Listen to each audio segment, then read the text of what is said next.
Hello student, आज हमारी हिंदी साहित्य की क्लास नंबर 20 है। ये क्लासें एचटेट टीजीटी पीजीटी दोनों के लिए महत्वपूर्ण होंगी। और हमारा जो भक्ति काल चला हुआ है उसमें आज हम जो सूरदास और अन्य कवि हैं उनको डिटेल में पढ़ेंगे। चलिए फिर आज की क्लास को शुरू करते हैं। सूरदास, इनका जन्म 1478 ईस्वी में, स्थान सीही और जाति से सारस्वत ब्राह्मण थे। गुरु इनके वल्लभाचार्य थे। भक्ति मार्ग कौन सा था? पुष्टि मार्ग। दार्शनिक मत शुद्ध द्वैतवाद था। वल्लभाचार्य का शिष्यत्व 1509 और 10 में स्वीकार किया। महाप्रभु वल्लभाचार्य से मुलाकात होने से पूर्व सूरदास दासे विनय के पद लिखा करते थे।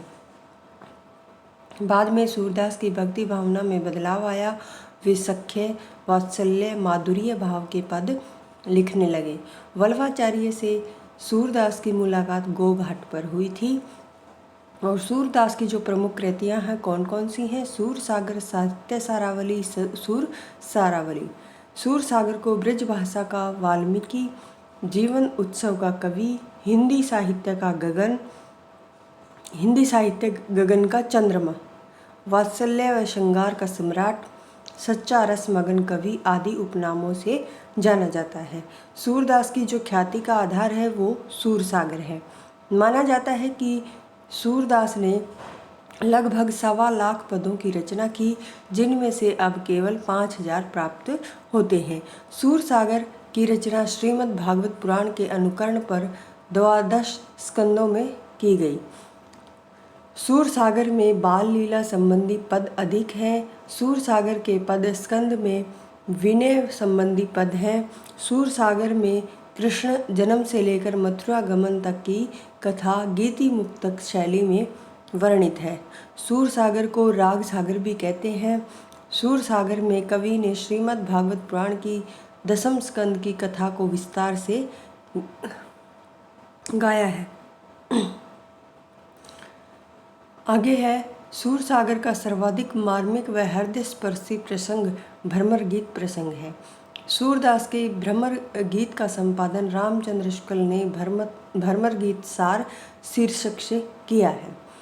श्री कृष्ण के मथुरा चले जाने के बाद ब्रज की गोपियों की व्याकुलता का वर्णन मत भ्रमर गीत में किया गया है।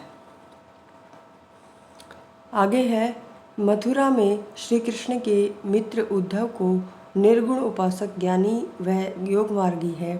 श्री कृष्ण उनको निर्गुण ज्ञान और योग का संदेश गोपियों तक पहुंचाने के लिए ब्रज भेजते हैं। ब्रज में जो ही गोपियां उद्धव संवाद होता है, एक भंवरा उड़ता हुआ आ जाता है। इस भंवरे को लक्ष्य करके गोपियां उद्धव को खरी खोटी सुनाती हैं और अंत में उद्धव भी क्या है, सगुण और प्रेम और भक्ति में दीक्षित हो जाते हैं। भ्रमर गीत परंपरा का मूल स्रोत श्रीमद् भागवत पुराण के 10वें स्कंद का 46वां व 47वां अध्याय है।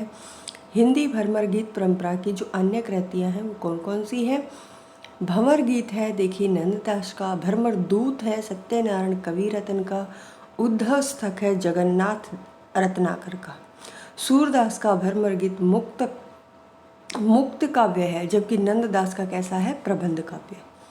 सूरदास की भाषा ठेठ ब्रज है, नंददास की संस्कृत निष्ठ ब्रजी। साहित्य लहरी भक्ति ग्रंथ न होकर लक्षण ग्रंथ है।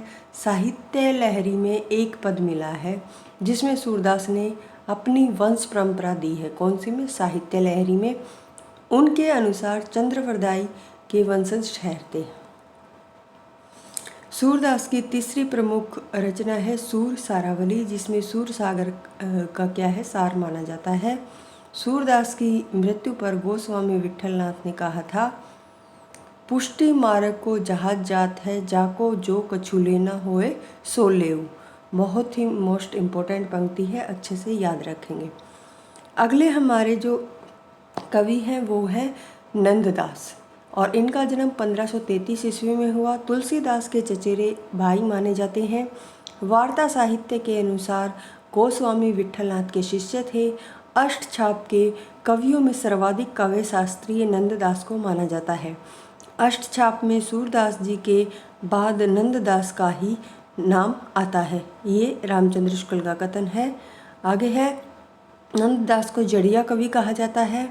अष्ट छापी कवियों में सर्वाधिक कृतियों की जो रचना है वो नंददास ने की है और उनकी कृतियों की रचना 15 मानी जाती है, जो इस प्रकार है। अनेकार्थ मंजरी, मान मंजरी, रस मंजरी, रूप मंजरी, विरह मंजरी, प्रेम 12 खड़ी, श्याम सगाई, रुक्मणी मंगल, सुदामा चरित, भंवर गीत, रास पंचाध्यायी, सिद्धांत पंचाध्यायी, दसम स्कंद, भाषा, गोवर्धन लीला, नंददास पदावली।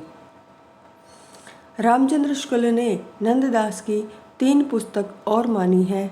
नाम चिंतामणि माला, दान आएगा, दान लीला और मान लीला। अनेकार्थ मंजरी प्राय कोश ग्रंथ है जिसके मंगलाचरण में शुद्ध द्वैत संबंधी दार्शनिक विचारों का निरूपण है। मान मंजरी में अमर कोश के आधार पर शब्दों के प्रायवाची दिए गए हैं। मान मंजरी की विशेषता यह है कि प्रथम पंक्ति में शब्द का प्राय है तो दूसरी में दूती द्वारा उसी शब्द के माध्यम से राधा का श्रृंगार वर्णित है। विरह मंजरी में 12 मासा शैली में कृष्ण के वियोग से में व्याकुल ब्रजवासियों की विरह दशा वर्णित है। रूप मंजरी लघु क्या है, प्रेमाख्यान है। सुदामा चरित की कथा श्रीमद् भागवत पुराण से ली गई है। नंददास की श्रेष्ठतम रचना रास पंचाध्यायी मानी जाती है। रास पंचाध्याय की भाषा, विषय, प्रतिपादन, शैली के आधार पर नंददास को जड़िया कवि कहा गया।